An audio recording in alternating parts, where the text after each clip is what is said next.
السلام علیکم ورحمۃ اللہ وبرکاتہ۔ اسلامک جنگ پارٹ 6 پیش کر رہے ہیں الجبار کمیونیکیشن چینل، جس میں آج کا قصہ ہے موتا کی لڑائی۔ یہ حیرت انگیز لڑائی تھی کہ 2 لاکھ یا کچھ کتابوں میں آتا ہے کہ 3 لاکھ رومیوں کے لشکر کے سامنے مسلمانوں کی فوج، جن کی تعداد تھی صرف 3000، یہ جان نثار اور قربان ہونے والے دین اسلام پہ یہ مسلمان بھیڑ گئے رومیوں سے۔ رومیوں کو مسلمانوں کے کوچ کرنے کا حال ملا تو انہوں نے ایک بھاری فوج اکٹھا کی جو ہر قسم کے اسلحوں سے لیس تھی، اور تعداد کے لحاظ سے مسلمانوں کی فوج اس سے کوئی نسبت نہ تھی۔ دشمن کی فوج تھی 2 یا 3 لاکھ فوجی، اور مسلمانوں کی سپہ سالاروں کی فوج تھی صرف 3000۔ ان کے سامنے مسلمانوں کی فوج کچھ بھی نسبت کی نہیں تھی۔ ایک رات حضرت زید بن حارث نے اپنی فوج سمیت ایک جگہ پر ڈیرا ڈالا۔ رومیوں کے آگے بڑھنے کا حال برابر مل رہا تھا۔ انہوں نے مشورہ کیا کہ ان حالات کو لکھ کر مدینہ بھیج دیں، اور حضور صلی اللہ علیہ وسلم کچھ اور کمک بھیجے یا کوئی دوسرا حکم دے دے، اس کے مطابق کارروائی کی جائے گی۔ دوسرے دن فوج آگے بڑھی، رومیوں سے مٹبھیڑ ہوئی۔ مسلمانوں نے بڑی بہادری، ہمت اور مضبوطی سے جنگ کیا، لیکن وہ رومی فوج کے سامنے مٹھی بھر لوگ تھے، جیسے کسی بھیانک سمندری طوفان میں، یعنی سونامی میں گنے چنے کچھ چھوٹی سی جانیں پہاڑ کی طرح موجوں سے الجھ گئی ہوں۔ ایک فوج کی ایک سونامی آئی، یہ 3000 جانثار مسلمان فوجیوں پر حضرت زید بن حارث شہید ہو گئے۔ حضرت جعفر بن ابی طالب نے شہادت پائی۔ ان کے جسم پر لگ بھگ 100 زخم تھے، یعنی جسم ان کا چھلنی کر دیا گیا تھا، اور سب سامنے تھے، پیچھے ایک بھی نہیں تھا۔ حضرت عبداللہ بن رواحہ بھی اپنے مالک کے دربار سخرو ہو کر پہنچے، یعنی شہید ہو گئے۔ اب حضرت خالد بن ولید نے جھنڈا ہاتھ میں لیا۔ انہیں فطری طور پر سرداری کا بڑا اچھا ڈھنگ تھا۔ احد کی لڑائی میں انہی کی چالاکی سے اور ہوشیاری سے کافروں کے اکھڑے ہوئے پاؤں پھر سے جم گئے تھے، اب مسلمان ہو گئے تھے۔ انہوں نے یہاں بھی بڑی سوجھ بوجھ دکھلائی۔ ایک ماہر سردار کی طرف دشمن کی طاقت کا ٹھیک اندازہ تھا۔ اپنی فوج کو رومیوں کے گھیرے سے صاف نکال لائے۔ یہ انہی کی مہارت تھی کہ اتنی بڑی فوج کا سامنا کرنے میں صرف 12 مسلمان شہید ہوئے۔ آئیے میں آپ کو بتاتا ہوں کہ موتا کی لڑائی ہے کیا اور یہ کس لیے ہوئی، اس کی وجہ بھی سننے کے لائق ہے۔ حضور صلی اللہ علیہ وسلم نے خیبر کی جیت کے بعد اپنے مختلف ملکوں اور قوموں کو خط اور نمائندے بھیجے تھے۔ نمائندے یعنی وہ پولیٹیکل لیڈر جو سندیشہ لے کے جاتا ہے، جسے ایمبیسڈر کہتے ہیں۔ ایک آدمی بصرہ کے حکمران کے پاس بھیجا تھا۔ اس کو راستہ میں ایک عیسائی عرب نے شہید کر ڈالا. یہ تھی اس کی اصل وجہ. نمائندوں کو مارنے کی رسم اس وقت بھی نہیں تھی اور آج تک بھی نہیں ہے. کہیں بھی دنیا میں ایک دوسرے کے ملکوں کو نمائندوں کو قتل نہیں کیا جاتا، چاہے حالات کتنے ہی بگڑے ہوئے کیوں نہ ہو. صلی اللہ علیہ وسلم کو یہ حال ملا تو بڑا دکھ ہوا. آپ نے حضرت زید بن حارث کی سرداری میں 3000 بہادروں کی فوج بھیجی. یہ زید بن حارث وہی تھے جنہیں بچپن میں آپ نے خریدا تھا، پھر اپنا بیٹا بنا لیا. ان کے والد اور چچا ان کو لینے کے لیے آئے تو یہ ان کے ساتھ جانے پر تیار نہیں ہوئے. فوج کے کوچ کے وقت آپ نے تفصیل سے حکم دیے. بتایا کہ اگر زید شہید ہو جائے تو حضرت جعفر بن ابی طالب اور ان کے بعد حضرت عبداللہ بن رواحہ سردار ہوں گے. پھر ان کے بعد وہ ہوگا جسے مسلمان اس وقت چن لیں. اس وقت اپنی پوری فوج کو خطاب کر کے فرمایا کہ اللہ سے ڈرتے رہنا، ساتھیوں کے ساتھ محبت اور ہمدردی کا برتاؤ کرنا، اللہ کی راہ میں اللہ ہی کے لیے ان لوگوں سے لڑنا جو اس کے وجود کو مانتے ہی نہیں ہیں، نہ عہد توڑنا، نہ ظلم و ستم ڈھانا، لڑکوں، عورتوں اور بوڑھوں پر ہاتھ نہ اٹھانا، ان لوگوں کو قتل نہ کرنا جو تم سے لڑنے نہ آئے ہوں بلکہ اپنے عبادت گاہ میں ذکر میں لگے ہو. انہیں قتل نہ کرنے کی ہدایت دی گئی. پیڑوں کو بھی نقصان نہ پہنچانے کی سخت ہدایت دی گئی اور گھروں کو نہ ڈھانا اس کے لیے بھی سخت ہدایت دی گئی. یہ فوج جمادی الاولیٰ 8 ہجری میں مدینہ سے چلی. عرب سے ملی ہوئی رومی حکومت تھی. روم عرب سے مل کر ان کے بارڈر پہ وہاں تک ان کی حکومت تھی.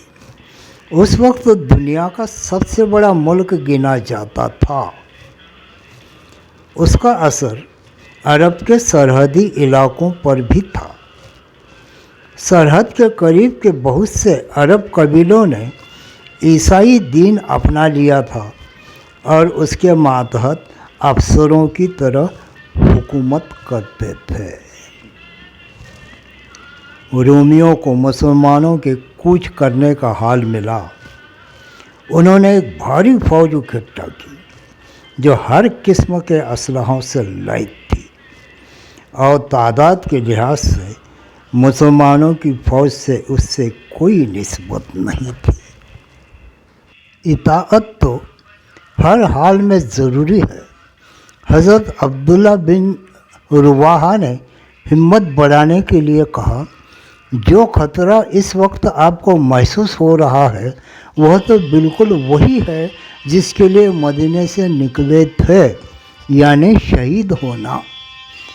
ہم تعداد یا طاقت کے بھروسے دشمن سے تھوڑے ہی بھیڑتے ہیں. ہم تو اس دین کے سہارے میدان میں اترتے ہیں جسے اللہ پاک نے ہمیں دے رکھا ہے. یا تو اللہ اس دین کو جیتائے گا یا ہم شہید ہو جائیں گے، اور شہید ہونے میں جیتنے سے کسی قسم کا کم عزت نہیں ہے. اور اللہ رب العزت نے ان کی یہ نظر پوری کر دی. یعنی جیسے ہی ان کے زبان سے نکلنا تھا اللہ نے کہا کن فیکون. حضرت زید بن حارث شہید ہو گئے. حضرت جعفر بن ابی طالب شہید ہو گئے جن کے جسم پر 100 زخم تھے، چھلنے ہو گئے تھے. اور سب سامنے تھے، پیچھے ایک بھی نہیں تھا۔ حضرت عبداللہ بن رواحہ اپنے مالک کے دربار میں سخر ہو کر پہنچے، وہ بھی شہید ہو گئے۔ اللہ کے دین کو قائم رکھنے کے لیے ان صحاباؤں نے اپنے خون سے جشن منایا اور اللہ کی راہ میں شہید ہو گئے۔ حضور کو اس حادثے کا حال ملا، لوگوں کو مسجد میں اکٹھا کیا، منبر پر چڑھے، آنکھوں سے آنسو کی دھارا بہہ نکلی، فرمایا اپنی بہادر فوج کا حال سنو، اس نے بہادر سے دشمن سے لڑائی کی، زید شہید ہو گئے، ان کے لیے اللہ سے دعا کرو۔ جعفر بن ابی طالب شہید ہو گئے، ان کے لیے بھی دعا کرو۔ پھر عبداللہ بن رواحہ آگے بڑھے، جم کر لڑتے رہے اور آخر میں اپنی مالک کی خدمت میں پہنچ گئے، یعنی شہید ہوئے، ان کے لیے بھی دعا کرو۔ پھر خالد بن ولید نے تمہارا فوج کا جھنڈا ہاتھ میں لیا، وہ اللہ کی تلواروں میں سے ایک تلوار ہے، نتیجے کے طور پر کامیاب لوٹے۔ اسی دن حضرت خالد کا لقب سیف اللہ یعنی اللہ کی تلوار پڑ گیا، ان کا لقب ہوا کہ سیف اللہ اللہ کی تلوار ہے۔ مسجد سے آپ حضرت جعفر بن ابی طالب کے گھر گئے، ان کی بیوی اسماء بنت امیس سے پوچھا بچے کہاں ہیں، یہاں بلاؤ۔ بچے آ کر حضور صلی اللہ علیہ وسلم سے چمٹ گئے، آپ ان کو گود میں لے کر پیار کرنے لگے اور رونے لگے۔ حضرت جعفر کی بیوی کہتی ہے میں نے دیکھا آپ کی داڑھی آنسوؤں سے بھیگی ہوئی ہے، میرا ماتھا ٹھنک رہا ہے۔